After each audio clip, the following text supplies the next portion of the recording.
message. The future is not set.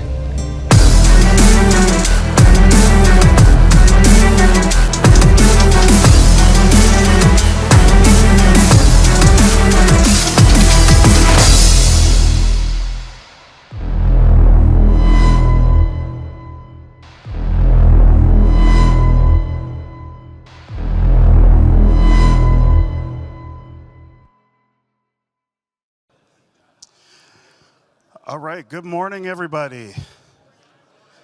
Good morning, CypherCon. All right, now I got your attention. All right, well, I'm thrilled to be here with you today. My name is Sheldon Cuffie. I am the CEO of Cream City Cyber, based right here in Milwaukee, Wisconsin. Cream City Cyber was founded about 18 months ago and actually started up in earnest about 6 months ago. We brought quite a bit of our team with us here today. If you guys are here somewhere, if you'd like to stand up. Oh, wow, they're all right in front. So just to introduce myself to you briefly, before I started Cream City Cyber, I was the CIO, Chief Information Officer for American Family Insurance. I was the CISO at AmFam, the CISO at Dell Technologies in Austin, Texas, and then the CISO at Northwestern Mutual.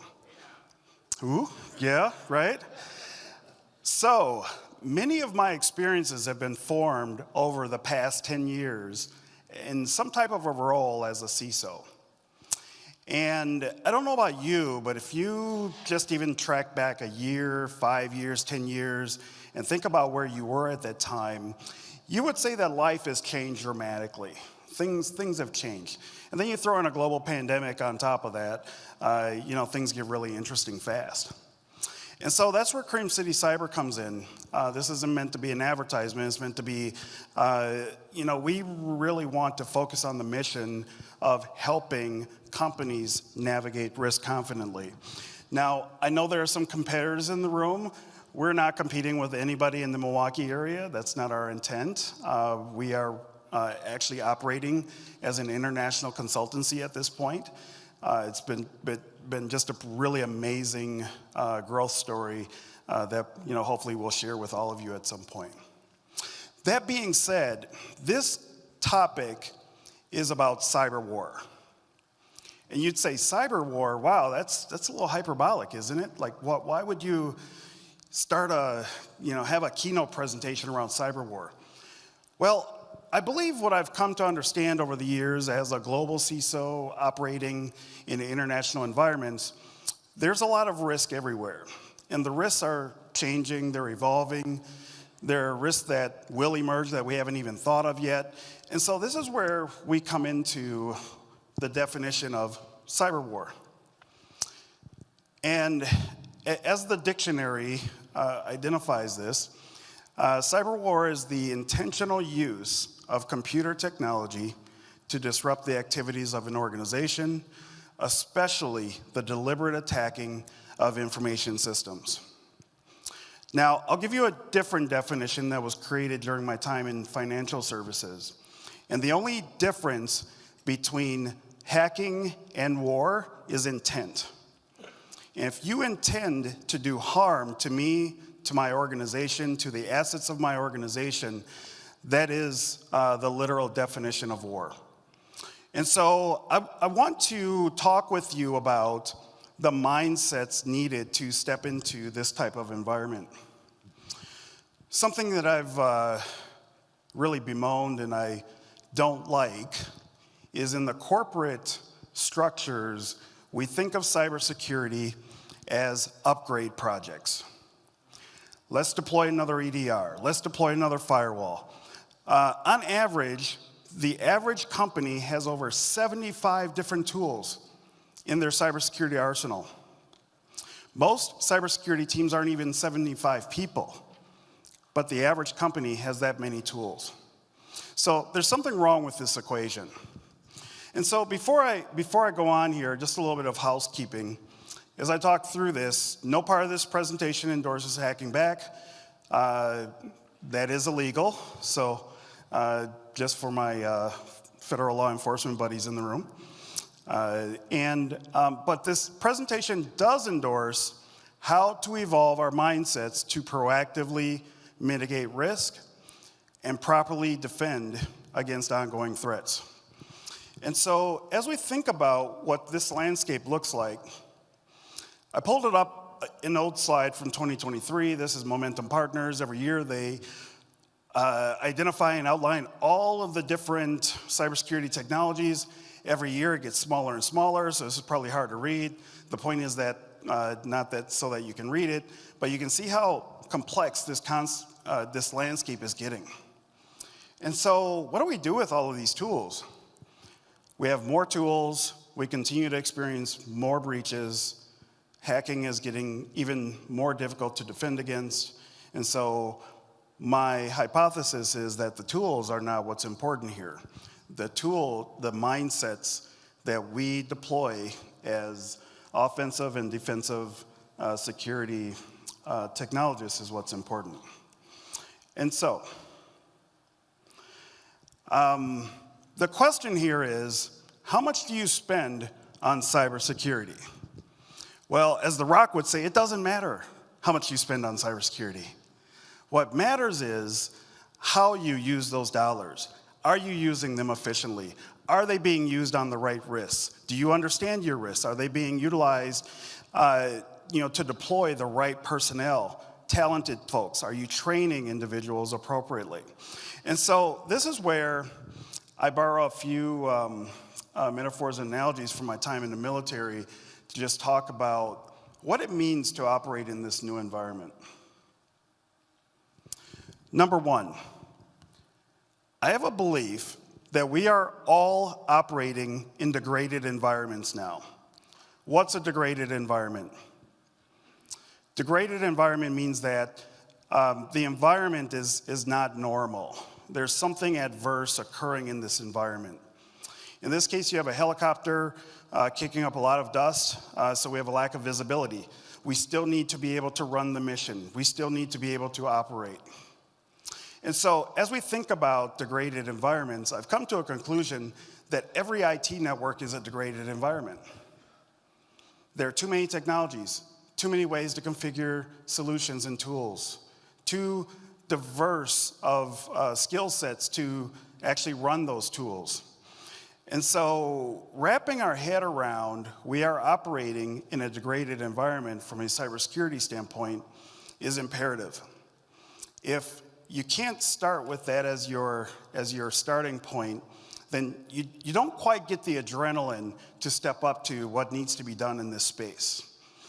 And so the next item I want to go through here is hope is not a strategy. I don't know about you, but I've worked in a number of places, none of the ones I mentioned, but I've worked in enough places. I've worked for 7 different companies over 30 years. Including the US military. And believe it or not, there are people in the military that still believe hope is a strategy. It's not. You need to understand what the threat landscape is. And not just within your 4 walls, but outside your 4 walls. We call that bringing the fight to the enemy. We need to have continuous external reconnaissance of what's going on. How is our name being utilized in public spaces? Are there typo squatting domains being stood up routinely around our brand? Are they actively being used to attack our customers? This is stuff that I know some cybersecurity folks have said, it's just really basic and it doesn't matter, and like, why do you care about that stuff? Because the basics matter. If you don't have visibility, you can't fight. And so, we want to stalk the threat. We want to, again, this is not hacking back, we want to understand what's happening around the perimeter of our network and within the internet. And then we also have to utilize deception. In some cases, we'll want to do things intentionally to evade an attacker, to throw them off, to confuse them. So, for example, don't put the name of the product in your server name or your internet address name. Not a good idea. It just gives the attacker quick access to understand what's happening. If your internet URL says octa.com okta.companyname.com, that's not a very good thing. Number 3, we train in peacetime as you would fight in war. Cool? When we're not fighting, we're training.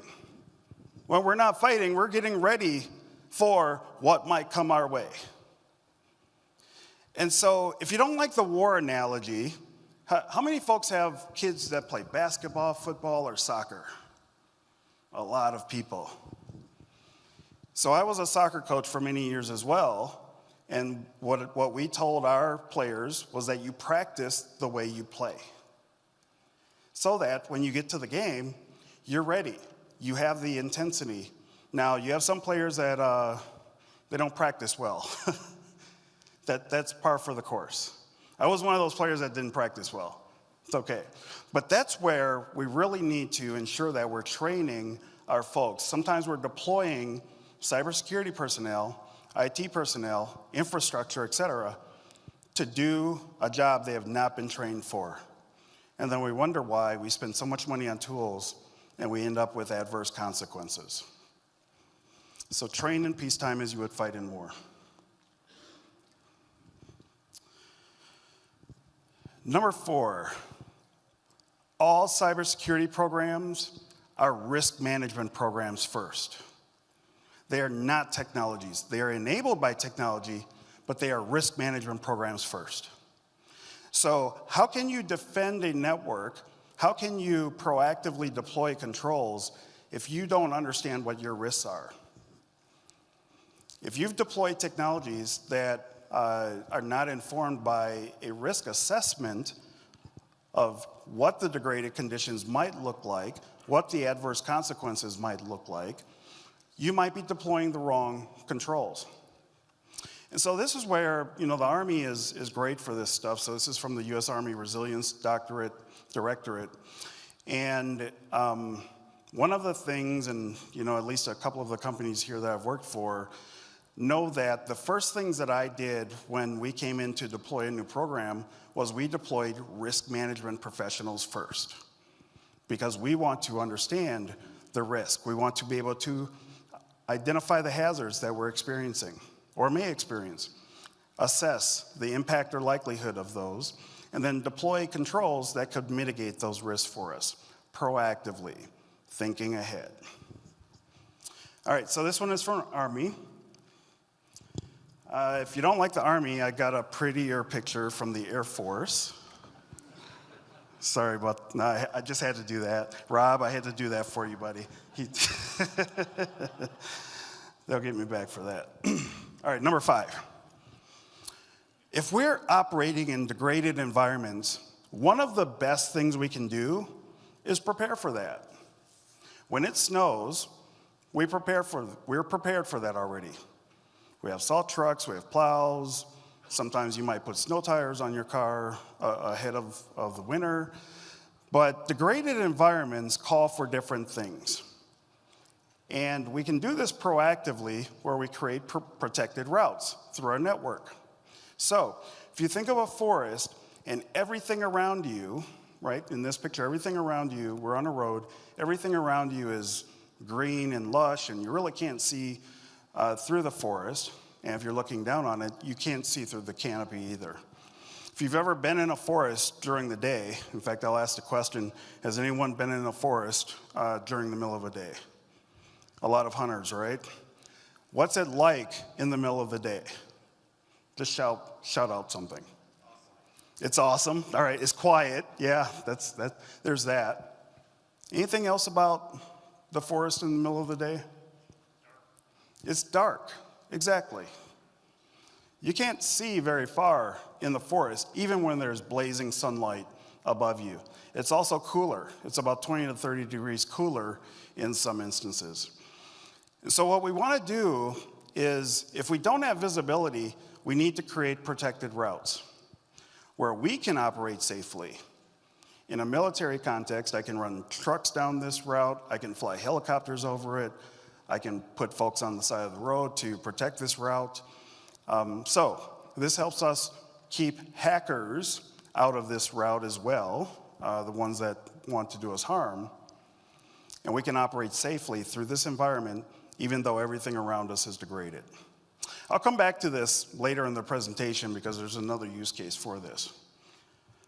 I'd like to use this example when I talk with executive audiences, with boards, with folks that are not tech savvy. They're smart people, they're lawyers, they're economists, they're CEOs, they're running companies. They just don't understand cybersecurity. It's kind of a magic box for them. So I use metaphors and analogies like this to really help them understand a little bit better. For this audience, you'll recognize this as zero trust. We want to allow traffic for known identities, assets, server to server in some cases. We want to allow traffic for certain devices, and we want to deny access for everything else. So that's all we're talking about, is zero trust, just a different way to say it. Number 5, my favorite slide, unfortunately. 2 years before my company at the time experienced a breach, we spoke with our senior leadership team and we said we can no longer protect our networks from ransomware. This is happening. We're going to do our best to mitigate the risk. That doesn't mean we're laying down our arms and we're just throwing our hands up and saying, woe is me, there's nothing we can do about this. But what we can do is we can get ready. We can get ready for whatever's coming our way in whatever form it comes our way. And oh, by the way, 6 months from now, that threat is going to change. It's going to evolve. And 2 years later, we were breached. And so the thing to do here, the only thing I want to share here with you is the mindset. The mindset is when you feel imminent danger, and I would say everybody in this room, if you thought there was imminent danger to someone you cared about, something that you've paid for, a vehicle, a home, whatever, or your own life, you would do whatever it takes to defend that. And so we were fortunate to have really good senior leadership that supported us. And they say, yes, go do what you need to do. Here's millions of dollars to get ready. And so we did. So one of the things that you will have to account for, and this is for almost any breach you will experience in the modern age, and that's right now. So I'm working with a company that as we were talking, and I could kind of feel my blood pressure rising a little bit, and I thought, and they said, well, nothing bad ever happens to us. And I thought, okay, when's the last time you've had an incident? And they said, 2019. I said, okay, have you been following the news of what's happening to companies over the past 5 years? They're like, yeah, we're aware of that stuff, but we don't think that'll happen to us. Like, we're in the middle of nowhere, and we don't have a huge name. And I thought, okay. So, mindset. If you don't believe you'll be breached, you will be breached and you will be run over. And here are the things that will happen. You will have multiple attackers advance on your network at once. So you're not just trying to protect the front door, you're trying to protect the back door at the same time and a window that they've come through. They will have lightning speed automation. They will be able to identify all of your identity stores within minutes. They will throw PowerShell at multiple parts of your network all at once. They will attempt to encrypt your storage frames all at once. So these are things that we really have to shift our mindset from. We have an incident response playbook. We've practiced it a couple of times. You need to understand that it's not good enough. So usually I do these presentations and I try not to scare the heck out of anybody. This is a little bit of a different audience. You guys know the risks associated with this stuff. You're on the front lines of understanding the latest and greatest in deception technologies, how to defend against this stuff, and also identify vulnerabilities. But on the defender side of things, we have to be aware that the advancements in hacking are outpacing our projects. And as I like to say, hackers don't care about your budgets. They don't care about your portfolio planning process. They don't care about what time of the year you do budget planning and you take it through your corporate planning process. Things have changed. If you are not adapting every few months, you're falling behind. And so, EDR bypasses, I've been studying this for years now. It's fascinating. So we started to deploy EDR, XDR technologies to help mitigate the threat of malware, ransomware. And so the hackers decided, okay, well, let's think about how do we turn that off? And there are a multitude of ways to do that now. And so we have to have something else. We have to keep evolving, right? Identities, and domain takeover. If you have multiple identity stores, multiple identity domains, and we all have them because we're supporting legacy applications, your attack surface is significantly larger than you want it to be, and hackers will take advantage of that. So you have to think about this in terms of how you're defending. And now my favorite, when I worked, one of the companies I worked at, we were responsible for converged physical and digital cybersecurity. And we were also responsible for protecting supply chains. So you'd have equipment being shipped on trains, on semi-trailers, airplanes, you name it. So now you're thinking about the converged risk of physical and digital security. And lo and behold, the hackers decided a threat of physical violence is a good way to handle things now as well. And in one case, the company experienced an event where they texted the CEO directly and said, unless you give us your credentials, we're going to shoot down your front door. So this is real. This is happening. So the mindset, we have to lock into understanding the monetary motivations of attackers are different now. They will compel employees to give up their credentials. And I don't blame folks. If you threaten to kick down my front door, well, if you come to my front door, you're going to have a different problem on your hands. But I understand. I get it. The normal person is going to give up their credentials. So we have to think about that as cybersecurity technologists. And I don't know about you, but I will always fight on my own terms. I will always ensure that I have an advantage. I'm not going to be on the ground floor. I'm going to be in an elevated position. And so this is where we have to utilize some of the defensive tactics that militaries around the world utilize to defend themselves. So we want to create choke points. We don't want to fight them all over the map. We want to get them into a narrow, confined space to fight them. We want to reduce the number of ingress and egress points into and out of our networks. If I have 2 or 3 doors to protect, great. If I have 20, that's a problem. You can't amass a force, especially in a corporate context, to defend that. Most attacks nowadays, they don't bring anything to the fight. It's like Gilligan's Island. They land on the island, they figure out what's there, they use it, they build huts, in this case, they use it against you. So if you have PowerShell enabled, you've got all kinds of tools laying around, you've got passwords and clear text. Yeah, why not? I'll use that against you. You made it easy for me. The other thing we have to think about is what we call a honeycomb formation.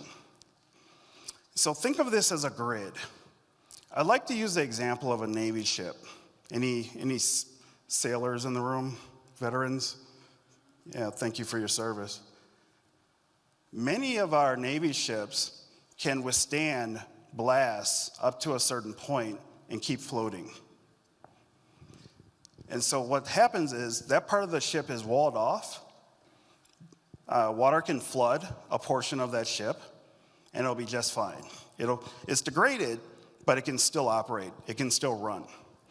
So this is what we have to think about in a corporate context. We like to talk about this as isolation, segmentation, and this is where this really matters. If you can create a honeycomb formation in your network, you can jettison the rest of the network when you're breached, and you can fight them in a contained space. So this is a strategy, and it's been successfully used numerous times now. And while you're doing that, you're going to activate your threat hunt. You're going to send your Navy SEALs out into the network, and you're going to have them be your eyes and ears while you're defending and trying to mitigate the situation. Number 7, we talked about isolation and segmentation. The honeycomb formation so that you can wall things off. If things get really bad, and I've only had to do this once in a corporate context, so I was fortunate for about 6 years as a CISO, I didn't experience any breaches, nothing of significant, where the network was being overrun.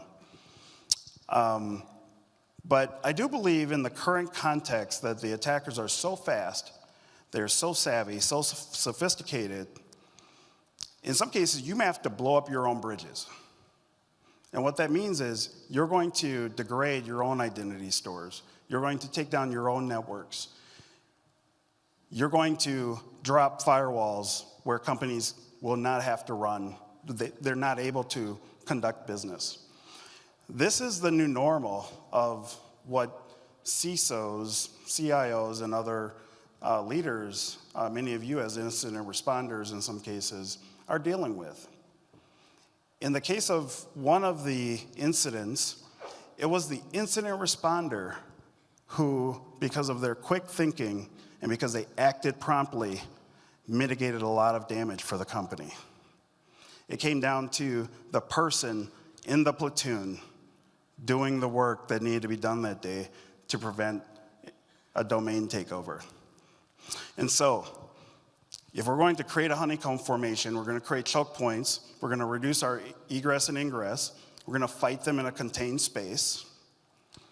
Once we do that, we're going to clear and hold. We have to go through that space, we have to clear the attackers, and we're going to take some ground, we're going to hold that ground. We're going to take more ground, hold that ground. And these are the defensive tactics that we have to deploy as cybersecurity professionals. And so, the last one, well, there's 3 more here, but the last defensive maneuver here that you're going to deploy, I learned this from the CISO of Adobe, actually. And you have to be able to slow down the attack. They can move a lot faster than you can. So what you're going to do is, but you have to be prepared. You can't do this with 3 different types of firewalls. You can't do this with, multiple domain controllers that aren't connected. You have to be able to do what I call a barrel roll. You have to be able to cycle your firewalls, cycle your domain controllers, so that you are destroying persistence. The attacker is resident on one of those boxes, potentially the firewall, potentially multiple domain controllers. You're going to drop the connection. You're going to kill their ability to talk to that device. Now, they're going to booby trap that system. Once it reboots, they're back. It just takes them a little while to reconnect and get right back on your network, but you're slowing them down. Every time their connection connects, suddenly it's gone again. You're slowing them down while you continue to remediate. So, the other mindset, and most importantly, is we have to better understand and appreciate let me ask this differently. How many of you have a recovery point objective or recovery time objective of 48 hours? Nobody wants to admit it now. Yes, I have that struck out. It depends on which system, exactly. Okay, even better, they cut my mic. They're like, we don't want you to talk about this. How many of you have an RTO of 4 hours for email? That's your most important application in any company. The mindset I want to share with you today is 48 hours is no longer good enough. Unless you're investing millions of dollars to be able to get yourself back up and running, there are technologies that help you do that. There are great resilience experts that know how to keep things running as well. It takes you 2 days to clear a network of attackers if you've been breached. So how are you going to be back up and running in 48 hours? It's not possible. So this is a mindset that we have to understand. And in order to recover promptly, I purposely didn't use the word quickly here. Promptly means to the level of your capability that you've prepared for. If you have not prepared to recover, other than tabletop exercises and the business continuity plan that you update on paper every now and then, you're not going to recover quickly. You will be down for days, weeks, and even months, as we're starting to see. All right. Number 10. So after you go through all of that, there's a new normal. You don't get to go back to feeling safe and secure and that nothing bad is going to happen to you because your mindset has shifted. You understand bad things will happen. I always love to read the newspaper, see the news when something bad happens somewhere and the person is like, oh, I never thought that would happen here. Yeah, well, it did. Now there's a new normal. Now we have to lock our patio doors more often.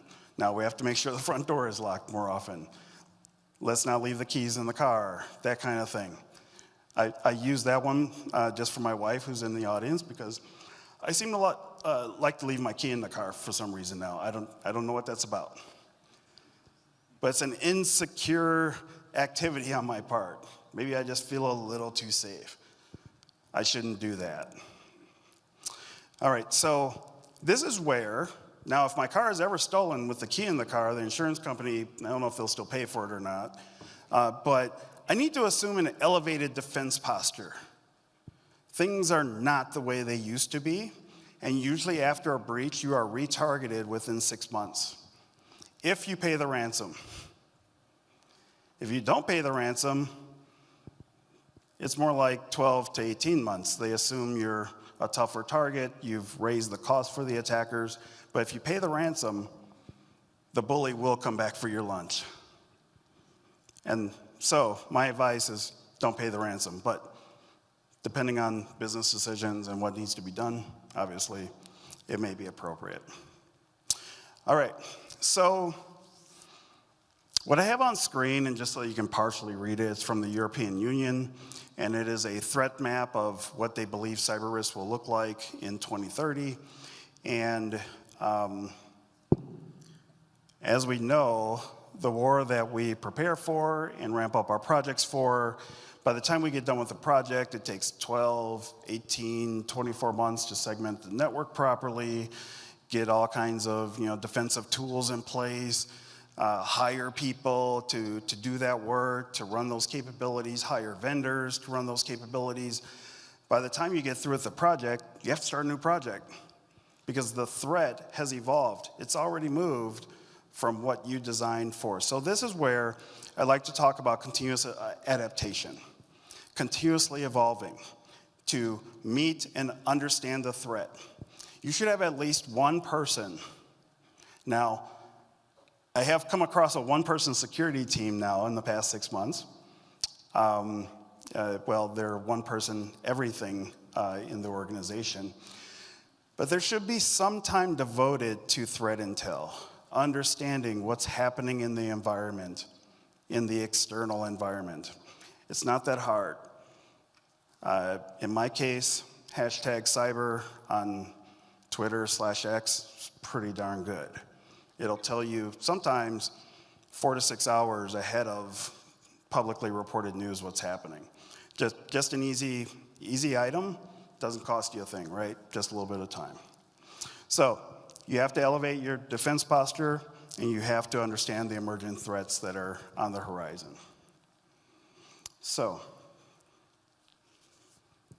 it's a little cliche, right? It can feel this way. I almost never use, that the world is changing in a PowerPoint presentation. Yes, got it, Sheldon, the world is changing. But the world is really changing. Just this week, right, stock markets are being turned upside down. Wow, I don't think I would have thought I would experience that level of a stock shock in my lifetime at least. So this is war. This is how we need to think about this. And the question is, how do we get the other folks in our organization to understand what we're really dealing with? And so the question I'll pose to you is, are you going to shift your mindset so that you can adapt, so that we can win? And I don't know about you, but I'd like to be on the winning side of things. I wake up every day thinking about, how can I provide value today? Someone at work heard me say this, and I still have not identified this individual, but there are pictures everywhere, create value daily. I'm like, wow, that's really good. They even put one up in my office. I don't know what they're trying to say, but yeah, how are you providing value today as it relates to cybersecurity for your company, for your industry, for your family? Not just the people that live in your house, but the extended family that you have, that you care about. So with that said, that is the presentation. I really thank Michael Getzman for inviting me to CypherCon this year. In my many CISO roles, I've never made it to CypherCon, so I finally made it. And it's an amazing experience. So if you need help with any of that stuff, if you'd like to just talk through any of that, we're also available to talk with boards, with senior leaders. Sometimes hearing the message from somebody else that doesn't have to stick around can be helpful. Cream City Cyber, we're out in the hallway. Again, thank you so much. I appreciate the time.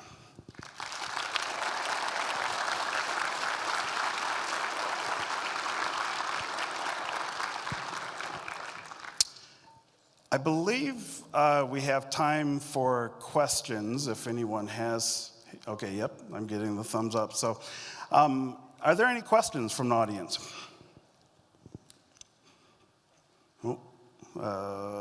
Yes, sir. Thanks for the talk. I'm very curious about the honeycomb and jettisoning a part of your network. What does that look like? Yes, so thanks for asking. So the example I'll give you is, think of a multinational corporation. You have multiple operating subsidiaries, and they're connected via networks. So basically, you would we'd put I don't want to say VLANs in this case, but basically we'd create virtual networking connections between these, so that via software, programmatically, we have a script ready to go that someone is authorized to run. They run that script, and it disconnects basically the virtual NICs from the rest of the network. Now, sounds good. As we describe this to many of our partners, some of the biggest names in the country, they said, wow, that's amazing. We wish we could do that. They're like, yeah, okay, we did pretty well.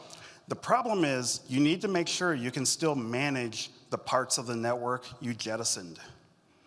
So you can make the mistake of disconnecting and now losing control of those parts of the network. So it's really important to have some kind of a break glass capability or a protected route that you've already set up to be able to access those locations. Yeah, thank you. Great question. Yes, sir. Thank you for your service. Appreciate it. Thank you. I had a question about evolving threats. So you mentioned that threats are always evolving. stories and books that talk about identity being the compromise all the way back to the 80s. Yep. And threat actors generally work the same: compromise, escalate, pivot, pivot. Do you think threats are really evolving, or is it just looking different due to the technology? I love this question. So, yeah, do I think the threats are evolving based on the technology? So in this case, identity attacks have been going on for decades, right? Yes, the threats are evolving, but I'll start with identity-based attacks are the norm, and because of the firepower that can be utilized to advance those attacks quickly, and the rise of sites like LinkedIn. By the way, your identity engineers shouldn't put in their title, I'm an Okta engineer. Great. You're the one I want to come talk to. Or I'm a SailPoint engineer. Now, I know why we do that. I did it when I was an Active Directory guy. I'm like, I want other companies to find me and, in case this thing doesn't work out. But the threats are evolving because they're able to automate these threats so much now. So I'll give you an example. I talked about the live off the land attacks. I basically need to be able to create a connection to your network that I can obfuscate. And this is the new normal. And I can make everything look like it's reversing, but you're actually looking for traffic exiting, but as it comes through the firewall, you don't see anything. And this is the genius of where we've evolved to. And I'm sure many folks in this room study this stuff and have tried it out. If I can obfuscate my activities more, I can bring more automation to the fight through that remote connection. Yeah, I can hunt around my network all I want for a compromised host, but it's not on my network. And so that's why destroying that persistence, doing those barrel rolls, come in handy as well. So, thank you. Was there, yeah?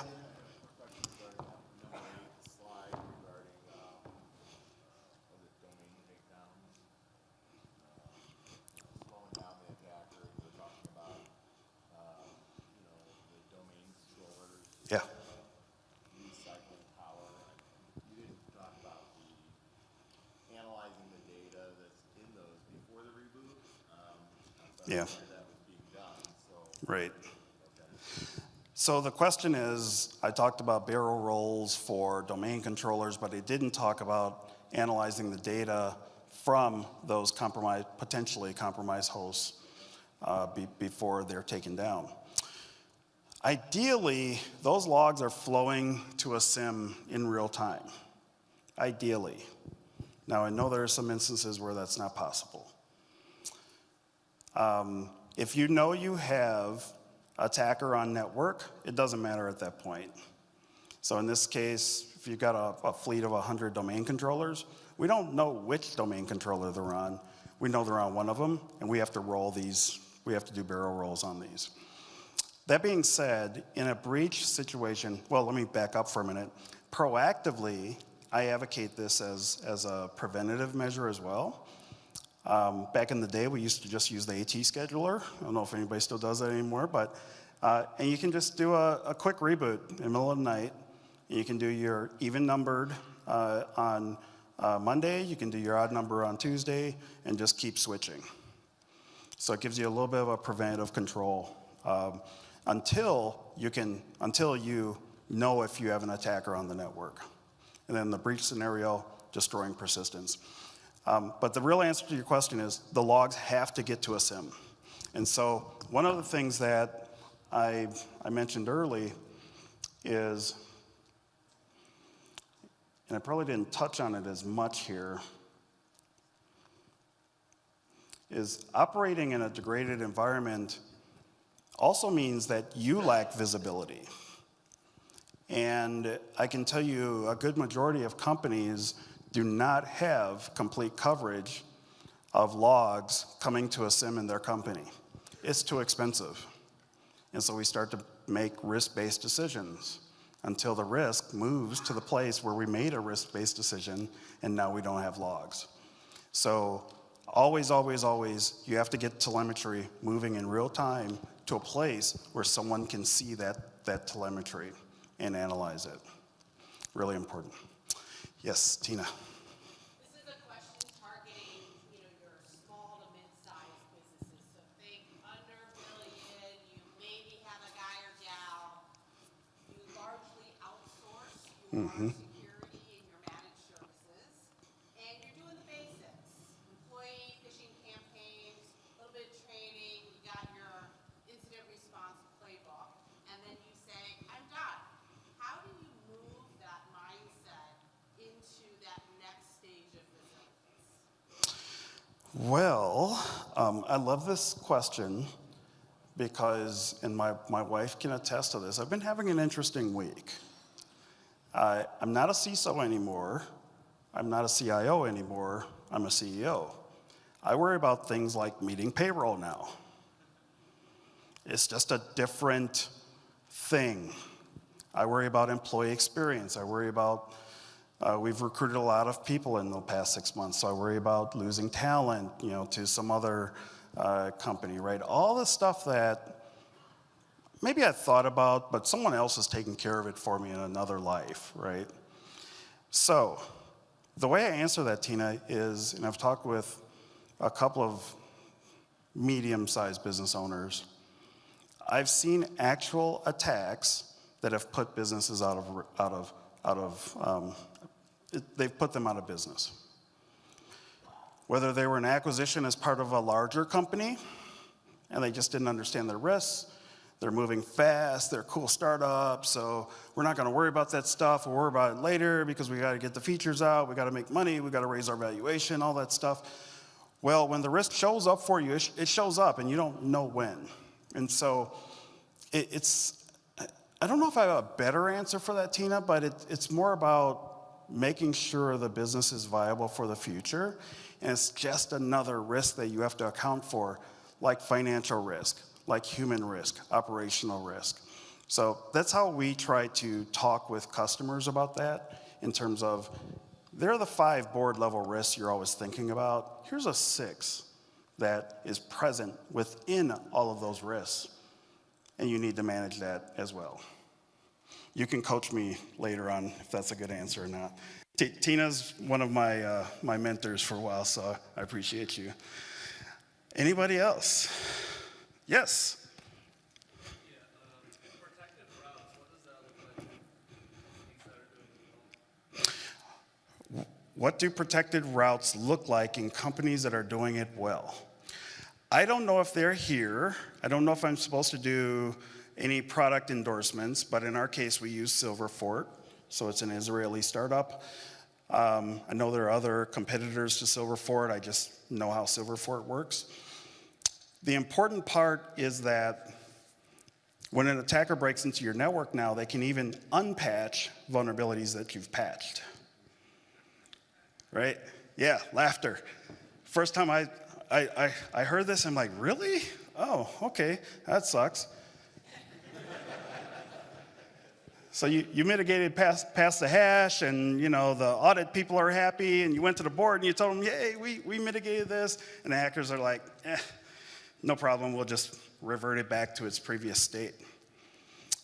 So Silverfort prevents that. It enforces a configuration on the domain controller, and it ensures allow connectivity for identities and device. So now I have to allow the identity and the device to talk to the host, the target location.